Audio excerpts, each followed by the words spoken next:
여러분 안녕하세요. 혹시 중년 부부의 관계 정체기를 과연 어떻게 극복할 수 있을지 고민해 보신 적 있나요? 오늘 해설에서는 꽤 흥미로운 자료를 하나 뜯어보려고 하는데요. 바로 개혁주의 청교도 신학의 관점을 빌려 부부관계에 대한 전혀 새로운 시각을 제시하는 내용입니다. 자, 요즘 우리 관계가 예전 같지 않다 하시는 분들 바로 시작해 볼까요? 애들도 다 커서 독립하고 나니까 집이 휑한 빈둥지 같고 몸은 예전 같지 않고 또 서로 너무 익숙해져서 부부 사이가 왠지 좀 시들해진 것 같지 않으신가요? 사실 이게 되게 흔한 일이에요. 애들 다 키워놓고 나면 불꽃이 탁 꺼지는 것 같다고 느끼는 수많은 중년 부부들이 똑같이 겪고 있는 아주 보편적인 딜레마거든요. 그래서 이 답답한 침체기를 벗어나게 해줄 아주 명확한 4가지 기준을 오늘 자료에서 제시하고 있습니다. 첫째, 영적 일치와 공동의 목적. 둘째, 정서적 친밀감 회복. 셋째, 병화에 맞춘 소통. 마지막 넷째, 성경적 관점에서의 사랑입니다. 부부관계를 기초부터 싹 다시 세우는 과정이죠. 근데 본론으로 가기 전에 우리의 생각, 즉 패러다임을 훅 바꿔야 할 개념이 하나 있어요. 바로 성화라는 개념입니다. 청교도적 관점에서 결혼은 그냥 외로워서 혹은 감정적으로 기분 좋으려고 하는 게 아니에요. 부부가 서로를 거룩함으로 이끌어주는 파트너십이자 엄청난 영적 성장을 이뤄내는 아주 깊고 심오한 도구라는 거죠. 시각이 확 달라지죠?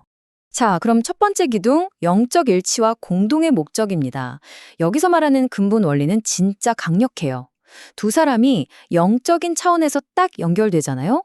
그럼 그동안 굳게 닫혀있던 정서적 연결의 문도 그냥 스르르 아주 자연스럽게 열린다는 겁니다. 여기서 되게 재밌는 포인트가 뭔지 아세요? 우리가 해야 할 행동이 진짜 너무 간단하다는 거예요. 거창한 의식이 필요한 게 아니거든요. 그냥 하루 끝에 오늘 뭐 감사했는지 짧게 나누고 손잡고 기도해 보는 거. 그리고 애들 키우는 그 큰 미션이 끝났으니까 이제는 봉사활동이든 뭐든 두 사람이 같이 할 수 있는 새로운 사명을 찾는 거예요.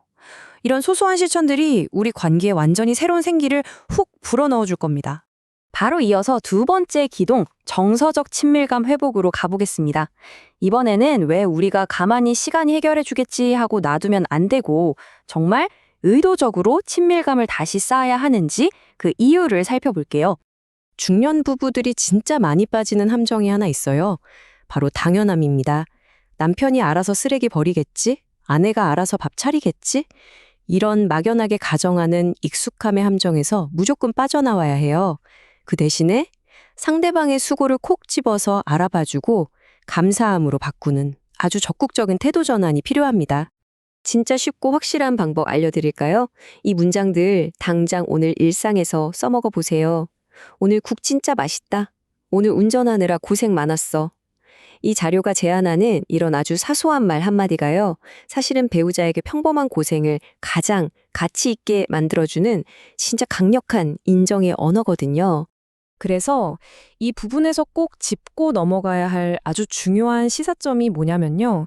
청교도들은 가정을 단순히 밥 먹고 잠자는 곳이 아니라 무려 은혜의 수단이라고 불렀어요. 그러니까 배우자를 존중하고 우리 집을 따뜻하게 가꾸는 그 평범한 일상 자체가 사실은 하나님을 경외하는 엄청나게 거룩한 방법이라는 뜻입니다. 정말 멋진 관점이죠? 이런 은혜를 우리 일상에 더 꽉꽉 채우려면요. 맨날 똑같은 루틴에서 한 발짝만 벗어나 보세요. 같이 동네 산책도 하고 운동도 하고 아니면 아이의 새로운 악기 같은 걸 같이 배워보는 것도 너무 좋습니다. 둘 다 완전 초보자가 돼서 우당탕탕 같이 배우다 보면 자연스럽게 활기가 돌고 평소엔 절대 안 하던 완전히 새로운 대화들이 막 쏟아져 나올 거예요. 자, 세 번째 기둥입니다. 바로 변화에 맞춘 소통인데요.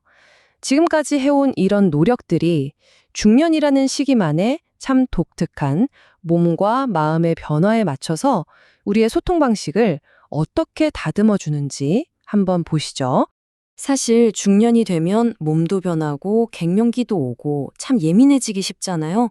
그럴 때 파트너가 좀 짜증을 낸다고 같이 비난하지 마시고 깊은 공감으로 든든한 지지를 보내주는 겁니다. 그동안 참 수고 많았어. 지금 겪는 이 변화들 내가 옆에서 끝까지 같이 할게. 와, 이거 정말 상대를 푹 기대게 만드는 마법 같은 문장 아닙니까? 근데 이게 말처럼 쉽진 않죠. 그래서 이런 깊은 공감을 가능하게 하려면 일부러 단둘만의 시간을 억지로라도 따로 떼어놓고 엄격한 규칙을 세워야 합니다. 매주 하루를 부부의 날로 딱 정하되 룰이 있어요. 아이들 이야기 절대 금지. 돈 걱정이나 오늘 직장에서 짜증났던 일도 다 금지입니다. 오로지 당신의 마음, 내 마음, 그리고 우리 둘의 내면적인 꿈에만 온전히 집중하는 시간을 꼭 가져보세요. 마침내 마지막 네 번째 기둥, 성경적 관점에서의 사랑입니다. 이 자료가 참 현실적인 게 사랑의 정신적인 부분뿐만 아니라 육체적인 현실이랑 자기 관리까지 아주 디테일하게 짚어주거든요. 우리가 흔히 좀 오해하기 쉬운데요. 개혁주의 전통에서는 따뜻한 스킨십이나 신체적인 친밀감을 하나님이 주신 정말 아름다운 선물로 아주 높게 평가합니다. 부부 사이가 얼마나 건강한지 보여주는 확실한 척도라는 거죠. 배우자의 몸을 따뜻하게 보살피고 만져주는 건 귀찮은 의무가 아니라 우리 관계를 훨씬 풍성하게 만들어주는 아주 기쁜 책임이라는 걸 꼭 기억하세요. 그런데 여기서 진짜 주의할 점 하나, 청교도적인 이런 성실함이 상대방한테만 향하면 안 되겠죠? 나 자신한테도 똑같이 적용해야 합니다. 내 건강 잘 챙기고 집에서도 깔끔하게 하고 있고 배우자한테 항상 최선의 모습을 보여주려고 노력하는 거. 이게 배우자를 향한 가장 직접적인 존중의 표현이거든요. 바로 이런 노력들이 부부 사이에 기분 좋은 긴장감을 탁 만들어주고 관계의 불씨를 계속 살아있게 하는 겁니다. 우리가 지금까지 쭉 훑어본 이 네 가지 기둥만 잘 따라가셔도 진짜 변화무쌍한 부부라는 타임라인을 아주 성공적으로 항해하실 수 있을 겁니다. 젊었을 때 그 불타오르던 일시적인 열정의 시기를 지나서 아이들이 떠나는 이 중년의 과도기를 무사히 건너고 나면 마침내 깊은 신뢰와 우정이라는 부부관계의 진짜 궁극적인 목적지에 찬란하게 도착하게 되는 거죠. 우리 부부관계를 새롭게 리모델링해 나가는 이 과정에서요, 내 옆에 있는 이 사람을 하나님이 내 인생에 주신 가장 귀한 선물이라고 바라보는 습관을 꼭 들여보세요. 그리고 오늘 당장 아주 따뜻하게 눈을 맞추면서 이 강력한 확신의 말을 건네보시길 바랍니다. 당신이 내 곁에 있어서 정말 고마워요. 효과 최고일 겁니다. 자, 오늘 저희가 참 많은 이야기를 나눴는데요. 잠시 여운을 느껴보시죠. 이 정체기를 끝내고 부부관계를 새롭게 꽃피우기 위해서 오늘 당장 여러분은 어떤 기둥부터 실천에 옮기시겠습니까?